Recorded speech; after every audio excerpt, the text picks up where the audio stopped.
Hi guys, this is Bell Channel 2018 and welcome back to my vlog. Dahil sa magagandang video na kuha sa photoshoot ni Julia Montes na in-post niya sa Instagram account ay napansin siya ni Erich Gonzalez na isang taon nang hindi nagpapakita sa publiko magbuhat ng siya'y ikasal. Ang caption ni Julia Montes sa video niya, "Never regret a day in your life. Good days gives happiness, but bad days give experience. Worst days gives lessons, and best days give memories." So happy to be with the team, missing Kuya Max sa photo at Mac Merla, almost complete. Nagkomento si Erich ng smiling face with heart emoji, kaya naman napansin siya ng ilang netizens at nagreply sa mensahe niya kay Julia. Sabi ni at kapamilya Alt, "Hope to see you on ABS-CBN Ball, Erich Gonzalez." At ang komento naman ng isa, "We miss you, Erich." Oo nga, ang dami nang nakakamiss kay Erich Gonzalez dahil ang tagal na niyang hindi nagpaparamdam mula nang ikasal siya kay Mateo Lorenzo noong March 23, 2022. Inakala ng lahat, maging ang mga kasamahan nitong artista sa Kapamilya Network, ay babalik na si Erich sa showbiz pagkatapos ng ilang buwan after ng kasal niya, pero tila mas gusto na nitong maging may bahay ng kanyang asawa at tumulong sa negosyo ng pamilya Lorenzo.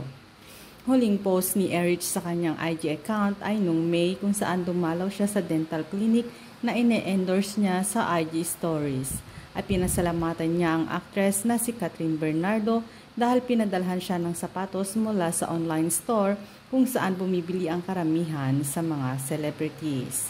Ang sumunod na nagkomento sa post ni Julia ay si Dimples Romana na Diyosa. Sabi naman ni TV Patrol news anchor na si IM Bernadette Sembrano ay beautiful. Mula sa fashion stylist na si Kim Season, blooming ang baby sis, stars emoji naman mula sa Avignon Clinic. Ang sabi naman ni direktor na si Noel Naval at actress na si Cherry Pie Picache ay beautiful at marami pa ang mga sumusuporta sa kanyang litrato. Gayun din ang supporter ng actress na si at baby Julia Montes ng Diyosa to the highest level. Siyempre, hindi rin nagpahuli ang fan page ni Julia that glows beautiful as always.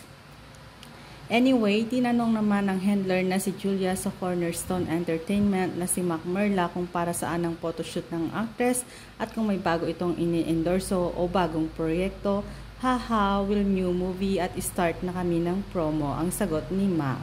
Sa madaling salita, may bagong pelikulang gagawin si Julia at the same time ay kasabay ng promo ng pelikula na ang hula ay ang movie nila ni Alden Richards na 5 Breakups and a Romance na isinulat at idinirect ni Irene Emma Villamor na produce ng GMA Films Myriad Corporation at Cornerstone Studio.